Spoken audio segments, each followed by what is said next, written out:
You are listening to a Clarkesworld Magazine podcast. I'm your host and narrator, Kate Baker. Welcome to the second story for the month of July 2025, issue 226.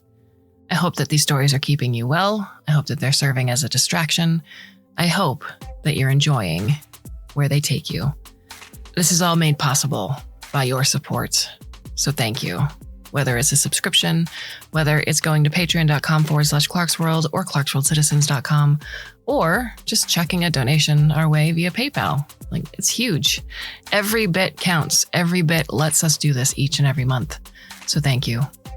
Our story is titled The Walled Garden and is by a very well-known Clarkesworld author, Fiona Moore. Fiona Moore is a BSFA award-winning writer and academic whose work has appeared in Clarkesworld, Asimov, Interzone, and 6 consecutive editions of the Best of British SF. Her most recent fiction is the novel Rabbit in the Moon by Epic Publishing, and her most recent nonfiction is the book Management Lessons from Game of Thrones. She lives in southwest London with a tortoiseshell cat who is bent on world domination and a seal point cat who isn't that bothered. Other works: King of the Castle, The Children of Flame, The Port Merion Road, Morag's Boy, and The Spoil Heap. So, my dear listener, I hope that you can sit back, relax, and let me tell you a story. Not long after the local billionaire was shot by his own robots in the Georgian manor house he'd refitted as his survival bunker, Morag packed up her rucksack, left her parents' farm, and went out into the mountains to live as a nomad. The villagers whispered that Morag, who had been working as a security guard in the manor at the time, had been the one to set the robots free from their programming restraints. She certainly was one of the few who had the skills, and it would explain why she'd been so haunted and silent when she came down from the big house, the big man's 2 children hanging off her hands and crying. And people whispered it a lot, meaning it didn't surprise anybody when she walked out the farm gates with her rucksack, a sleeping bag, a slingshot, a utility-tool, a tinderbox, and her father's copy of the SAS Survival Guide. Leaving behind her parents and the big man's children, now increasingly regarded as village children, and being known by their proper names of Zeb and Casey, also leaving behind her phone and her watch and her tablet and her headphones and her little bundle of tiny picks and tweezers for fixing things. Morag didn't think she'd want to touch anything technical ever again. 25 or 30 years later, Morag sat back on her heels in the mud of what had once been her parents' farm and said to her robot, "Well, that's the polytunnel done for then, Seamus." Seamus was occupied with digging a rectangular hole about the size and shape of its own body, using the aluminum claws on its front set of limbs and bracing itself on the other 4. Morag contemplated the rip in the polythene sheet, flapping in the cool early spring wind. Maybe it had been torn by a foraging animal, or maybe it had just given out on its own. "I don't know where I'm going to get another," she said, "and I expect even if I could find one, it'd be expensive as hell. But the plastic fixer in Penigros has patched and patched and patched this one, and there's no real point in patching it anymore. It's got too many holes in it to keep the heat in now. So what do? Give up growing fruit?" That was a very worrying idea. She was dependent on the fruits and vegetables she grew for vitamins.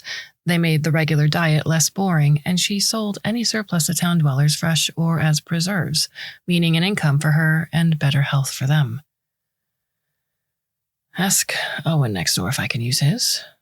Owen's polytunnels were in as bad a shape as hers, and the same was true of everyone else in the village who still used them. A lot of people were facing exactly the same problem as her. Seamus finished digging its hole. Morag went over to look. Seamus had been doing that a lot lately, and unlike most of Seamus's activities, there seemed to be no obvious practical reason. Most of the things it did, patrolling, carrying small objects on its back, warning her of danger, intervening in threatening situations, were exactly what you'd expect from something like Seamus. A repurposed security walkbot that had wandered away from the big house after the massacre and eventually found its way, decades later, to the spoil heap behind the village, and from there to Morag's farm. Morag revised that mentally. It was a self-repurposed walkbot. She'd taught it some new routines and tricks since it had come to live with her, but it had joined her of its own accord and for its own reasons.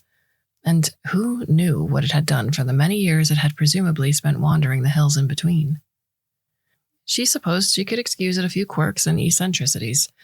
A vague memory surfaced, involving other robots digging holes for no obvious reason, another data point, but nothing that was helping her fix the polytunnels.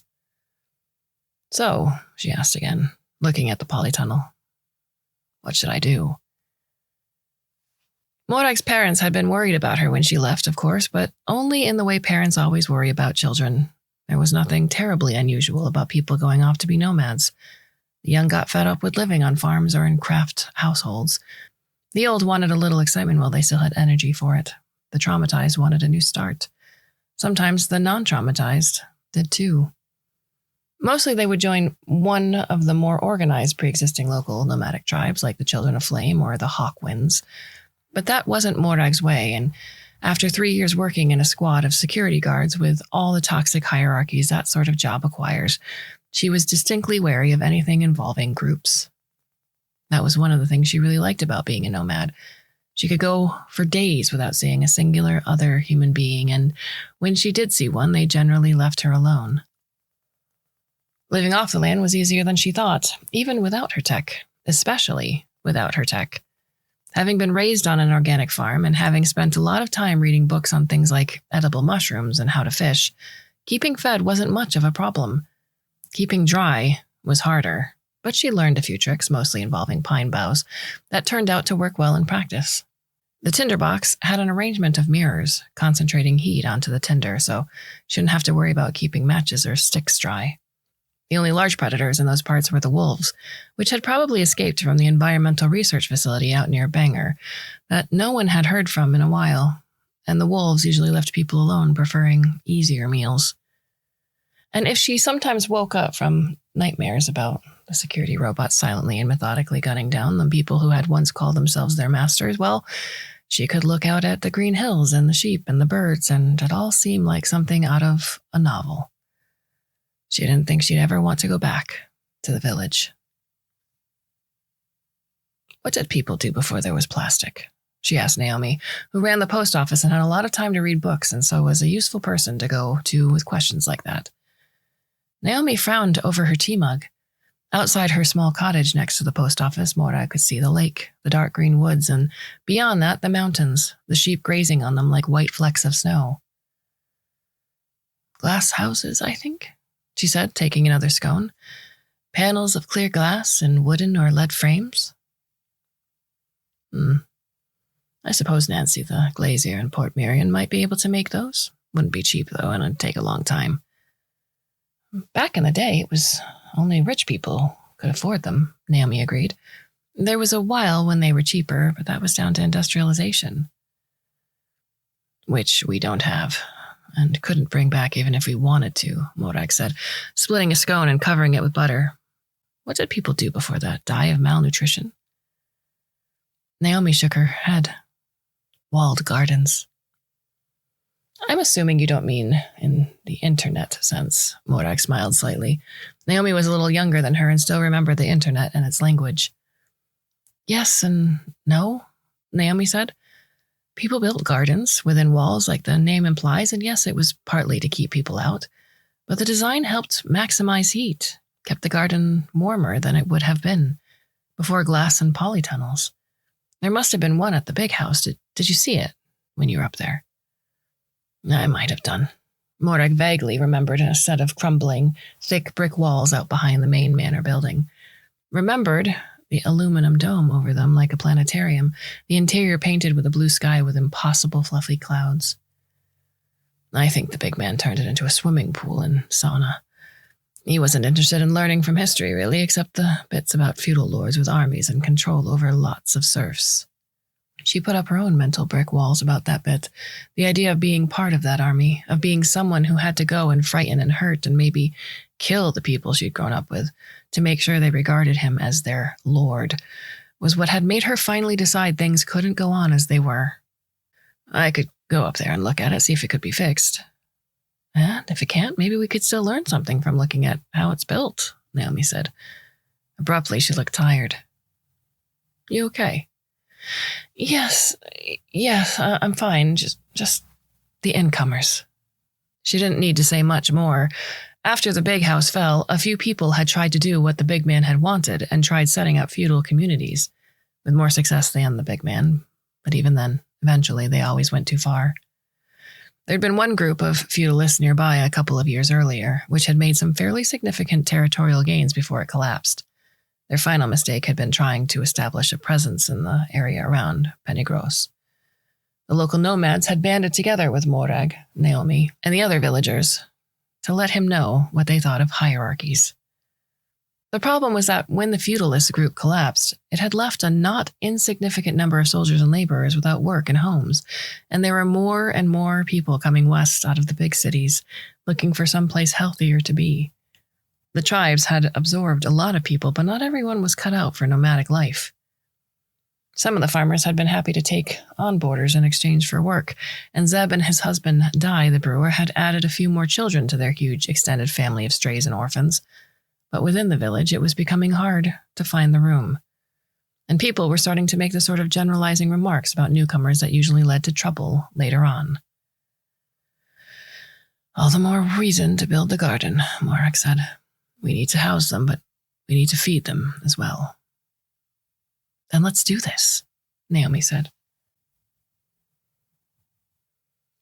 3 weeks into her life as a nomad, Morag woke up to see the robots. 4 or 5 of them. Security robots, probably from the big house or from some other failed project like the Environmental Research Facility. White, 6-legged oblongs, about the size of a collie dog, with an extendable arm on the anterior face. Morag kept still and breathed quietly like she would if they were wolves or deer. She realized she was being silly. It wasn't like she was going to frighten them off. Then she remembered that some of the robots had guns, and if the guns didn't work, they were capable of killing with the retractable climbing claws on their legs alone. She'd seen it happen, was still seeing it happen in front of her eyes sometimes when she hadn't put up her mental brick walls. But these robots didn't seem interested in her. They were doing something a little way uphill, something that was interesting them. Morag told herself not to anthropomorphize, but she remained still nonetheless until they'd finished what they were doing and ambled on back into the pine woods. When she was sure they were gone, Morag clambered as quietly as she could out of her sleeping bag, off the bed of pine boughs she'd made to keep herself dry and comfortable, and went to look at what they'd been doing. They'd been digging holes, not randomly, in patterns.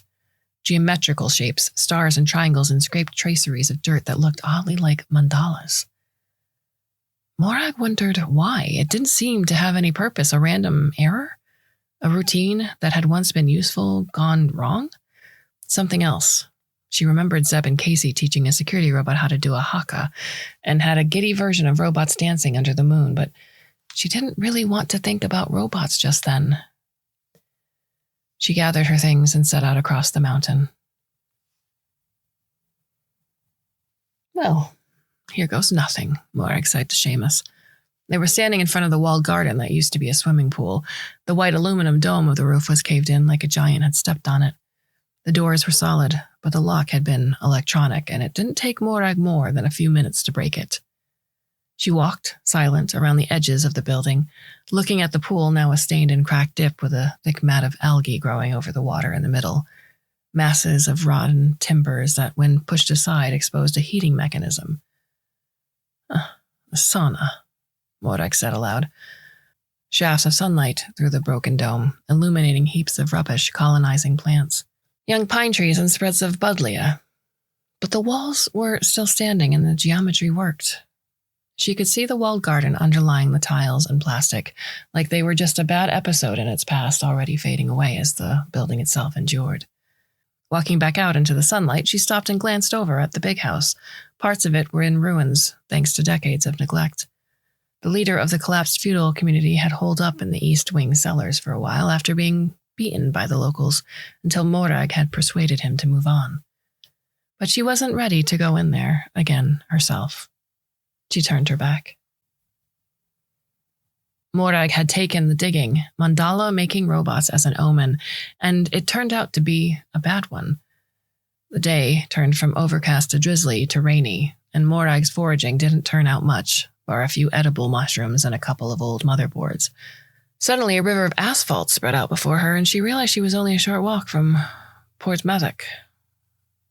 Morag got out the motherboards, looked at them critically, suppressing the wave of memory of fixing the tech at the big house, of surreptitiously reprogramming the robots to allow them the choice, whether to keep working for the big man or not. Of what followed. She concentrated on the motherboards, on the here and now. They were clean and in good condition, and could be repurposed, or if not, the metal could be harvested. The tech workshop in Portmadoc would probably trade her some credit with the grocery store. She strode into town and emerged an hour later much more cheerful, her bargaining skills with both the tech fixer and the grocer, having gained her a loaf of bread, a wheel of cheese, and a jar of set honey. By the time she reached the forest, the sun was on the horizon. She made herself a sleeping platform and a rain shelter out of pine branches, had a supper of bread, cheese, mushrooms, and honey, wrapped the leftovers carefully in the cloth bag the grocer had given her, and settled down to sleep. She was wakened in the night by growls and scuffles.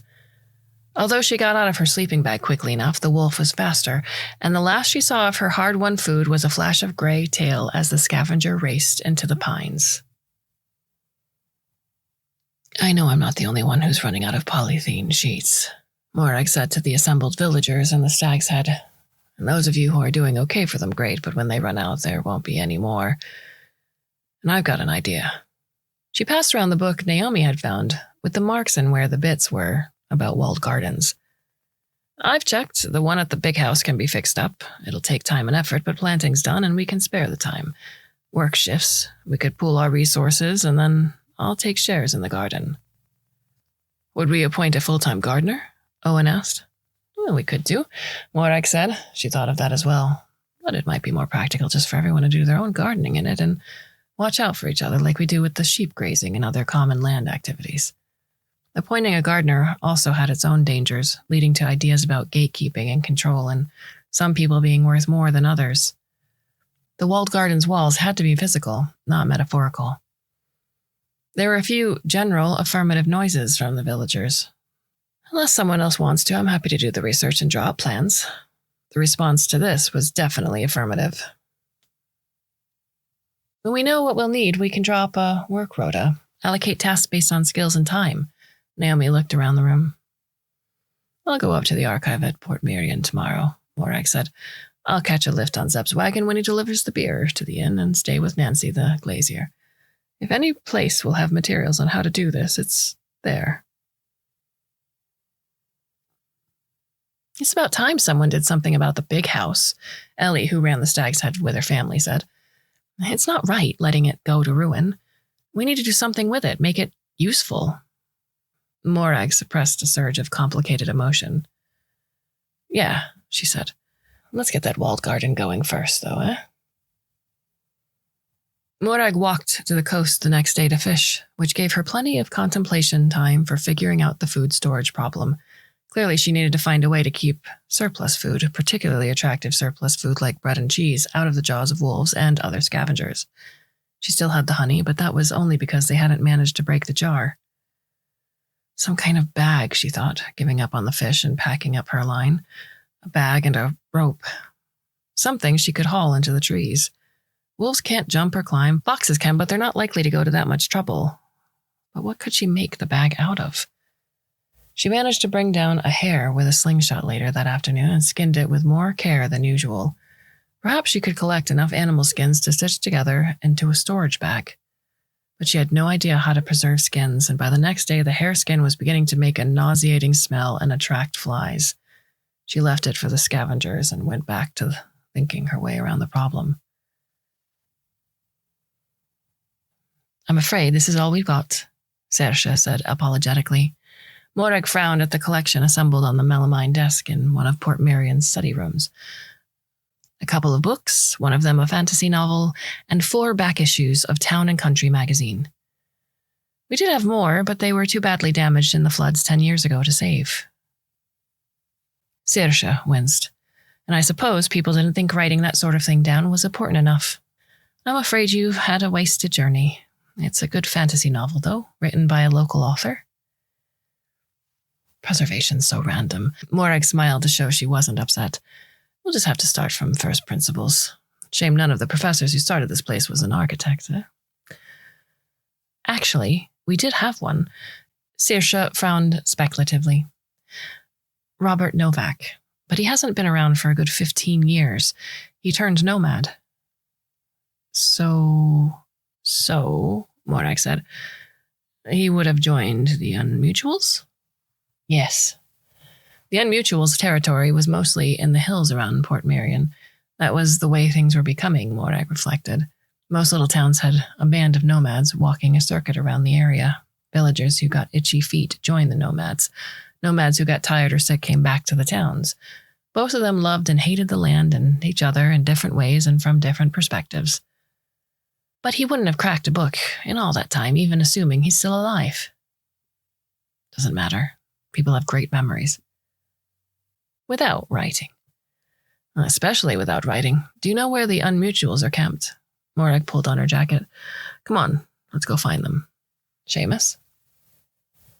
The little robot usually settled down in power-saving mode in a corner of the room when it didn't have anything else to do, like a dog taking a nap. But it wasn't there. After a bit of searching, they found it in a room with a lot of optical equipment. It had arranged pieces of colored glass and domed lenses on the floor in a careful pattern, pushing them with its forelimbs. Seamus, I'll have to clear all that up, and I've no idea where it all goes. Saoirse exclaimed, her plump cheeks going pink with emotion. Don't worry, it's all catalogued. Morag frowned at the pattern, trying to make sense of it. Sorry, Seamus, I don't want to stop you making art, but you do have to find a way of not doing it with other people's things. Rope, Morag thought as she wandered by the side of a small river the next day, keeping an eye out for lazy fish or crustaceans. Rope and a net, or maybe thinner rope to make a net out of. Or, better, a cloth, one waterproof enough to hold the food and keep it dry, or to keep any drippy bits from leaking out onto the ground. The trees thinned, and the river expanded out into a marshy area. Rushes, Morag said aloud. Rushes, they make fiber out of rushes, don't they? A memory came to her that this generally involved drying and pounding and other things she couldn't really do without settling somewhere for a while. But she thought as she bent some of the plants experimentally, the green ones might do, at least for now. They were long enough to braid and twist together and flexible enough not to break when she tried that experimentally. Maybe she could make some baskets and a rope to hang them up with. Morag cut a large stalk of rushes, as many as she could manage, and set up camp on a dry bit of land near the marsh. She spent the rest of the day twisting and folding and pushing and swearing, till by the evening she did have a couple of largish baskets, even if they were lumpy and lopsided.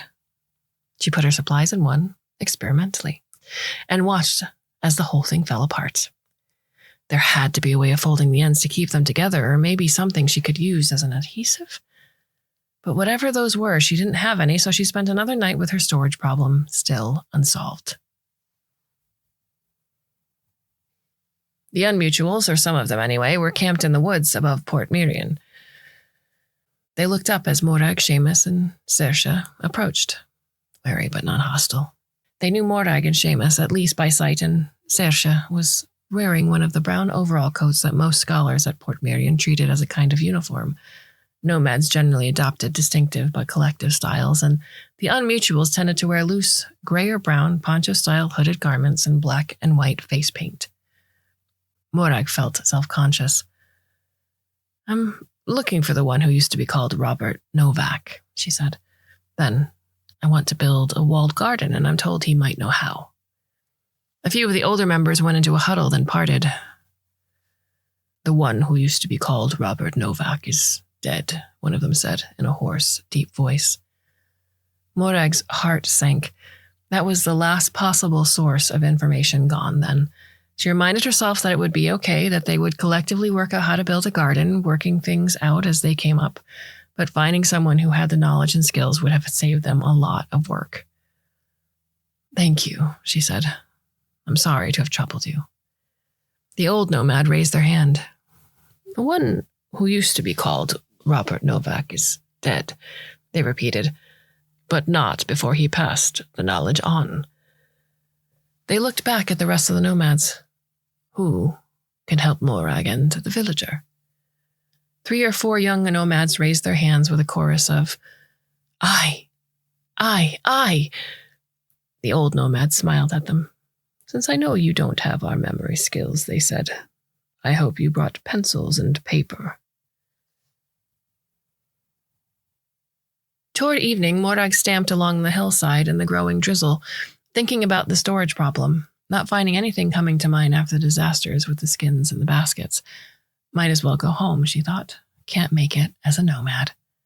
But she also couldn't stand the village and the farm. Just thinking about it made her itchy. All those people, the ones who survived the Big House Massacre, reminding her that it happened. The ones who didn't, asking her how the big man died and why no one was in the house anymore. Zeb and Casey wanting to know when they could go home to California and not understanding that they couldn't. The spoil heap and the big house and... Morag missed her footing, slipped and slid a couple of dozen meters down a grassy slope into a pit of loose slate and colonizing plants. Her hand went down, came up with a frayed length of nylon guy rope. Morag laughed. For decades, the area had been full of people coming out of the cities to climb mountains and camp out, bringing their tents and their tent poles and their ropes and stoves and all the comforts of civilization, and leaving them behind if they got a little bit broken because they could always buy a new one. Not anymore, she said. A half hour's digging got her a decent amount of rope, a rectangular panel from a torn pup tent, and some wheels off a suitcase that she could turn into decent pulley system. Also a compass with a cracked glass, a broken GPS watch, and a phone, all of which she was pretty sure she could fix. I might not be able to weave baskets or tan skins, she said to her doll, but I can find old stuff and fix it. That's just who I am. I told you. They're here to help, Morag told Naomi, who was looking askance at the poncho-clad nomads helping Tom the pole to pry out the pipe mechanism under the swimming pool. They'll want a cut of the harvest, I assume, Naomi said, her lips going thin. Morag shrugged. Small enough price to pay. They all memorize the information from the architect. That's also why Serge is here. She glanced at the archivist, who was writing furiously on a slate. She wants to document the process of building the garden so other villages can make it their own. I'm more worried about whether or not the Children of Flame will object to a rival group in their village, Naomi said. You know how they can kick off. They won't. I had a word with my sibling. Zeb? Naomi looked doubtful. No, Casey. Oh, right. Casey had joined the Children of Flame some 25 years ago, and most of the year was off on the hillsides, wielding a staff, clad in a feather mask and rag shirt. Even so, will they listen to Casey? Well, they don't have leaders, Morag said, and their logic isn't always recognizable from outside, but I think they'll listen. Still, how are we going to feed and house these unmutuals? They've worked that out, Morag said. After a pause, she explained. They're all staying in the big house. Are they now? Well, they've cleared out the east wing, fixed the roof, opened up the fireplaces. Naomi said. Do you think we might ask the young people and the incomers to join them? Free lodging for people who want to rebuild to make it their own? Good idea. The big house wouldn't die, Morag thought, but it would have a new life, one that wasn't for closing off from the world and hiding a big man, an open community of lots of little men and women and animals and everyone else. What's your robot doing? Naomi changed the subject. Seamus had been digging again, this time a perfect cylinder of earth, like an inverted silo. Art, Morag said. Morag spent the next day fishing with a sense of triumph and traded the compass to a farmer in exchange for a loaf of bread. She went back to the tree line. Something had a neat row of square holes along the fringe of smaller trees. The robots, she assumed. She wondered if they'd be back and if she'd get to see them, but she doubted it. Still feeling pleased with herself, she made a fire, cooked the fish while she fixed up a shelter and ate it. Then she rigged up her storage bag. It took her 2 tries to get the pulley system right and more time to find a branch, but with some struggling and swearing, she pulled the food up into the tree. There, she said to no one in particular. And then she felt a sense of being watched, or not being watched exactly, but that there was someone else among the trees with her. She took out her utility tool, held it. It had a knife attachment, but she knew better than to try and use it for fighting. However, a small object held in the hand makes a punch go further. She crouched, moved stealthily toward the little sounds. Outside the grove was a nomad. "We've got a problem," Saoirse said over breakfast. Morag had accepted her invitation because she was curious to see the big house rebuilding project, and she'd been impressed. The new residents had brought a number of the rooms up a reasonable level of comfort, had fixed up the hen house in the back, and had the kitchen working well enough to use for individual and communal cooking. Hence eggs, kippers, and oat bread, at least as good as the loaves Morag could make herself in her own kitchen. "You've surprised me," Morag said, accepting another mug of tea. The tea was relatively local, from the plantation in Festiniog. The tea growers were making a good enough go of it that they were exporting some of their tea to the cities in the south. "What sort of problem could you inventive people possibly have?" "I don't think the garden's going to be warm enough." "But we're following the directions exactly," Morag said. "Are we missing information, getting something wrong?" Saoirse shook her head. "I've been talking with the nomads, and I sent a message back to the archive for our meteorologist. We think it's climate change. Things have gotten colder up here in the winters, hotter in the summers, than when the garden was built."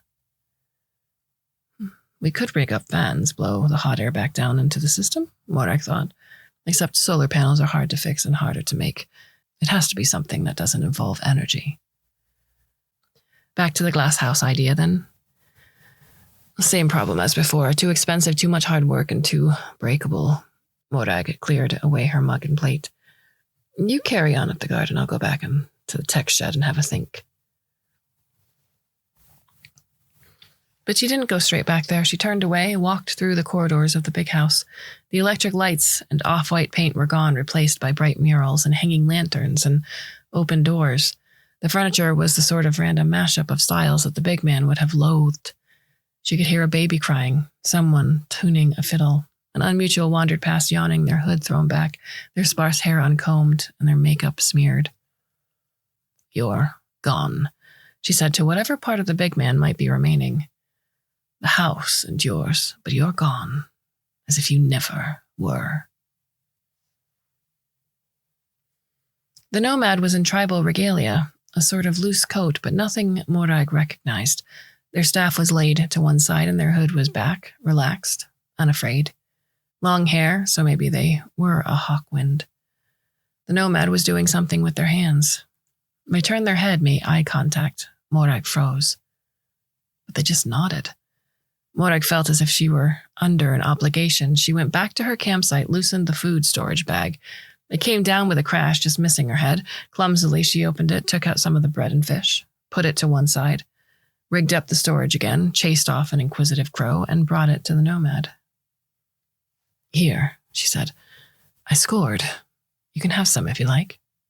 The nomad nodded in thanks, put the food to one side.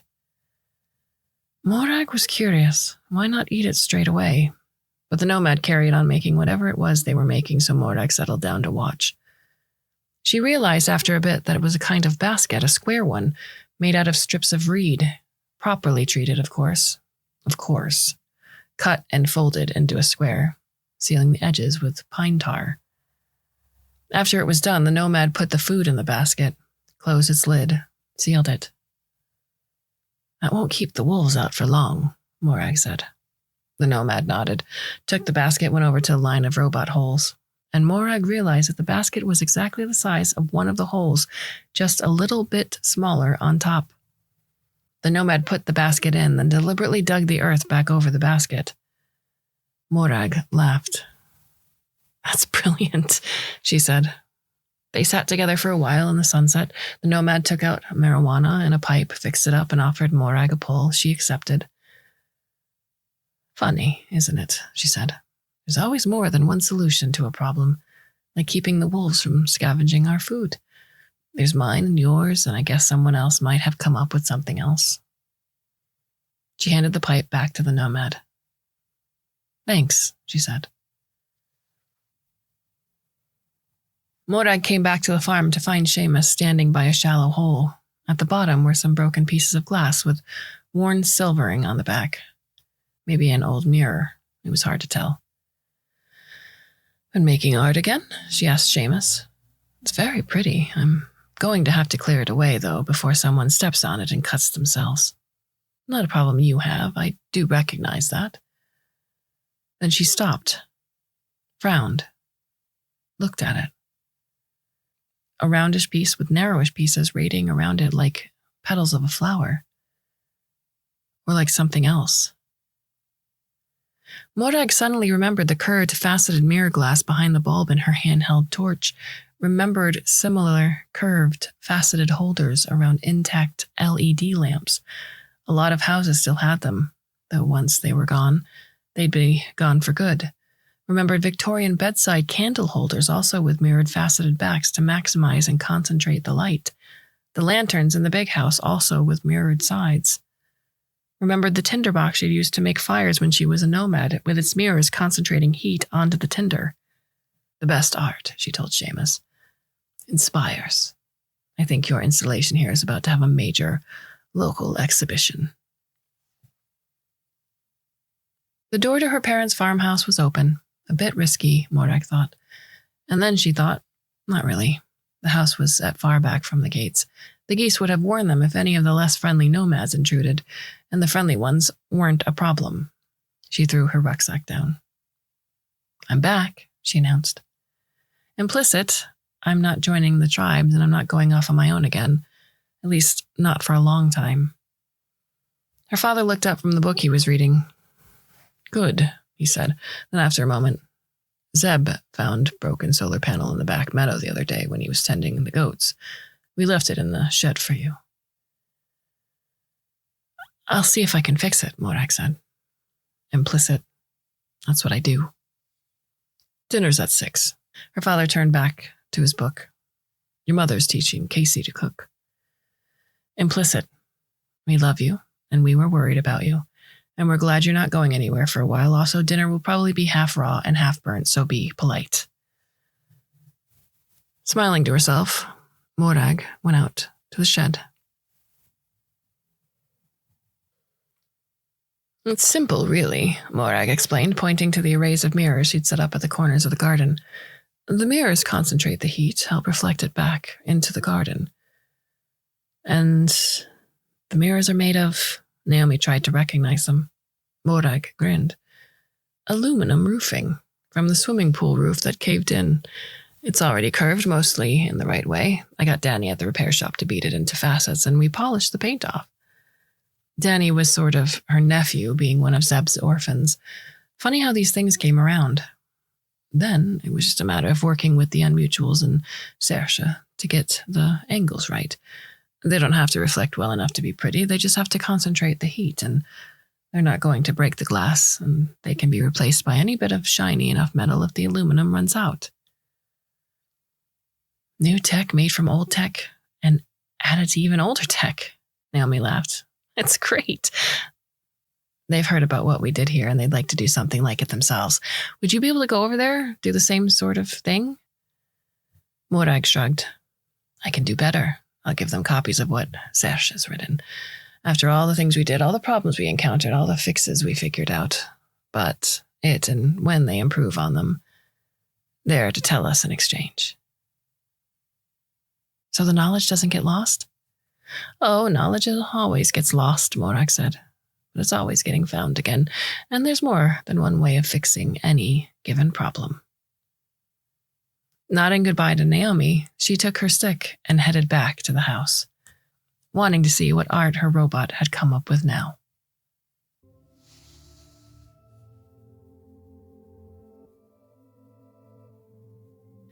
So if you like this story, I just want to remind you that this story is part of this world that Fiona's building, and we have them all here at Clarkesworld.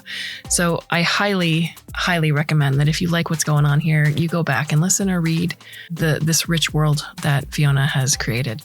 Thank you again for listening, for taking the time out of your busy schedule to spend it here with us at Clarkesworld.